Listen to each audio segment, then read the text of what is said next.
நியாயமான இன்பங்கள்னு இருக்குது, பாவ சந்தோஷங்கள்னு இருக்குது. பாவ சந்தோஷங்கள் தான் தவறு. அது எப்படிப்பட்டது? டெம்பரரி. நிறைய பேருக்கு இது வழங்குறது இல்லை பாருங்க. இப்போ இருக்கிற சந்தோஷத்துக்காக போய் இதை அனுபவிக்கிறது. ஏன்னா உடனே ஒரு சந்தோஷம் கிடைக்க போகுது, இன்னைக்கு கிடைக்க போகுது, சில நாட்களுக்கு கிடைக்க போகுது, சில மணி நேரங்களுக்கு கிடைக்க போகிறது. அதுக்காக எல்லாத்தையும் இழக்க தயார்.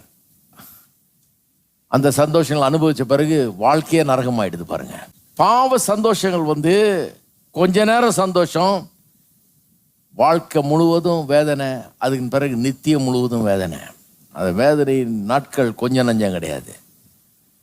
தேவனுடைய ஜனங்களோட துன்பத்தை அனுபவிக்கிறதுன்றது கொஞ்ச நாளைக்கு துன்பம், வாழ்நாள் முழுவதும் சந்தோஷம், மகிழ்ச்சி, நிம்மதி, நித்தியம் முழுவதும் மகிழ்ச்சி, நிம்மதி.